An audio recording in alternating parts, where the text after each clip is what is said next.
식민 지배를 당했던 유대인들이 로마 제국에 대해 반란을 일으킨 적이 있습니다. 로마의 티투스 장군이 이끄는 반란 진압군은 예루살렘 성을 포위했습니다.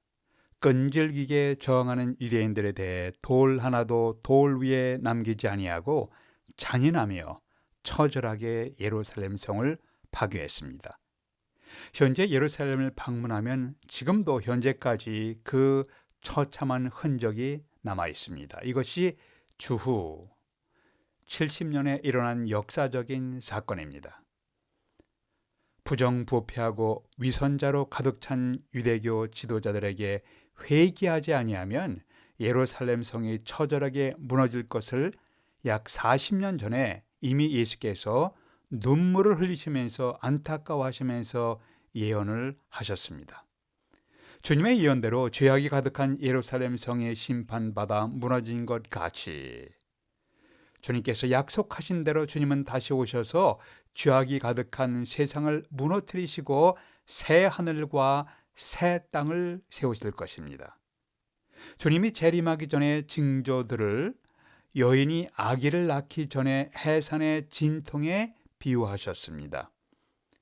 마가복음 18장 13장 8절에서 민족이 민족을 나라가 나라를 대적하여 일어나겠고 곳곳에 지진이 있으며 기근이 있으리니 이는 재난의 시작이니라. 여기서 재난의 시작이란 문구를 좀 더 원문의 의미를 드러내면서 번역한 성경에서는 해산의 진통, birth pain 혹은 birth pang이라고 번역했습니다. 유대인은 전통적으로 메시아의 시대가 오기 전에 있어야 될 고통의 기간을 메시아 해산의 진통이라고 불렀습니다. 마태복음, 마가복음, 누가복음 물론이고 신약 성경 전체는 주님의 재림의 약속이 천번에 걸쳐서 모두 기록되었습니다. 예수께서 약속하신 대로 공의로운 심판자로 주님이 다시 이 땅에 오실 것입니다. 이것은 움직일 수 없는 사실입니다. 이것은 결코 움직일 수 없는 사실입니다. 우리의 과제는 장차 다시 오실 예수 그리스도를 바라보면서 21세기 이 시대를 우리는 어떻게 살아야 할 것인가? 이것이 오늘 메시지의 초점입니다. 첫 번째, 시대의 징조를 분별하며 이단과 사이비 종교, 종교적 사기꾼 이단과 사이비 종교에 미혹되지 마십시오. 28절 29절 보겠습니다.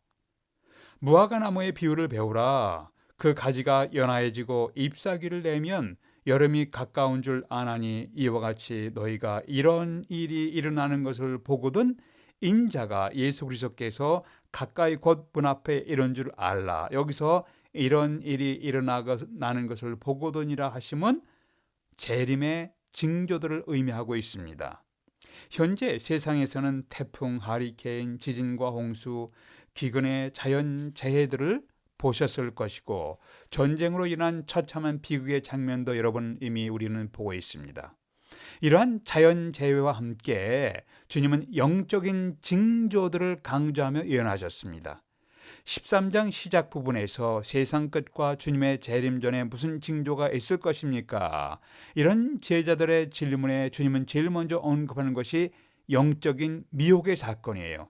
재림의 징조에서 징조에 대해서 물을 때 제일 먼저 주님께서 언급하는 것이 영적인 미혹의 사건입니다. 사람의 미혹을 조심하라. 많은 사람이 내가 그리스도 메시아이다, 내가 구원의 주라고 미혹할 것이다. 5절 6절의 말씀이에요. 이것은 거짓 그리스도의 징조를 시작해서 언급하면서 이런 징조들에 대해 마무리 부분에서 또다시 영적 미혹의 사건을 언급하셨습니다. 21절 22절에서도 그리스도가 여기 있다, 보라 저기 있다 하여도 믿지 말라. 거짓 그리스도들과 거짓 선지자들이 일어나서 이적과 기사를 행하여 할 수만 있으면 택하신 자들을 미혹하려 하리라. 너희는 삼가라. 내가 모든 일을 너에게 미리 말하였노라. 주님께서 내가 거짓 그리스도와 거짓 선지자의 미혹의 일을 미리 말하였다고 하시면서 거짓 그리스도, 거짓 선지자, 거짓 메시아에 사기당하지 말 것을 강조하면서 말씀하는 것입니다. 문학적 형태에서 어떤 주제를 강조할 때 시작하고 마무리의 고리를 함께 만드는 것을 인클루지오라고 합니다. 한자식 표현으로는 숨이 쌍관, 머리와 꼬리를 쌍으로 관련시킨다는 의미입니다.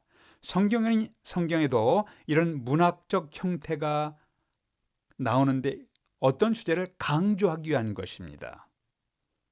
그리스도 혹은 메시아는 기름 부음을 받은 자, the anointed one, 이런 의미를 갖고 있습니다. 성령의 특별한 기름 부음을 받은 자라는 의미인데 자기 스스로 성령의 기름 부음을 받은 자라고 속이는 자들이 많이 일어날 것을 주님께서 내다 보셨습니다. 지난번 메시지에서 거짓 그리스도, 거짓 메시아, 거짓 선지자에 대해서 좀 더 자세히 설명을 드렸습니다.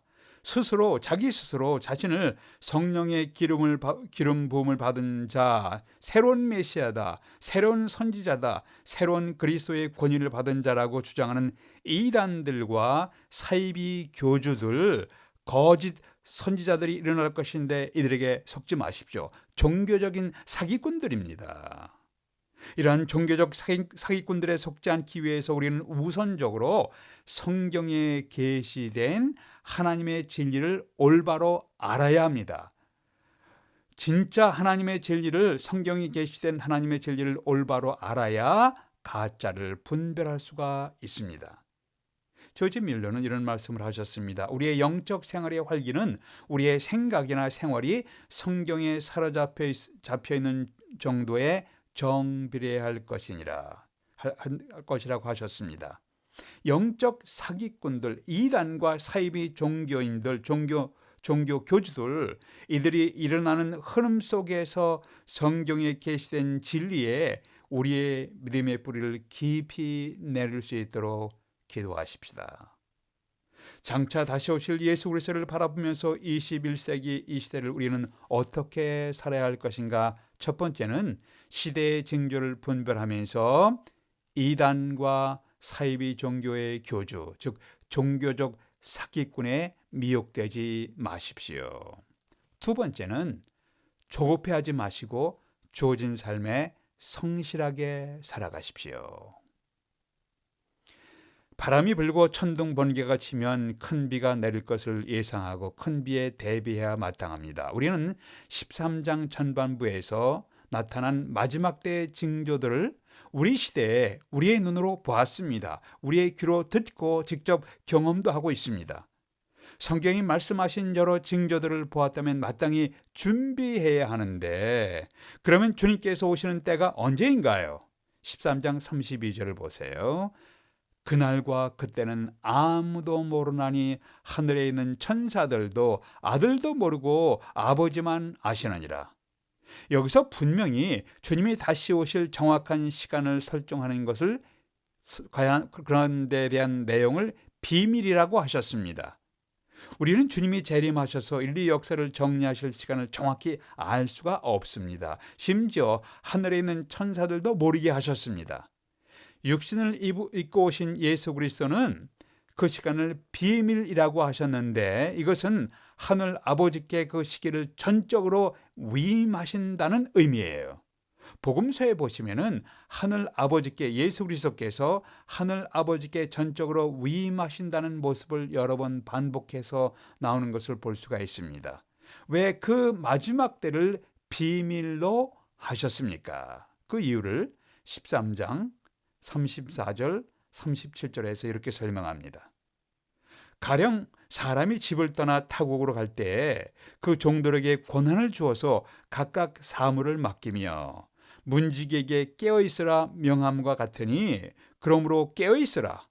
집주인이 언제 올는지, 혹 저물 때일는지, 밤중에 올는지, 닭울 때일는지, 새벽에 올는지 너희가 알지 못함이니라.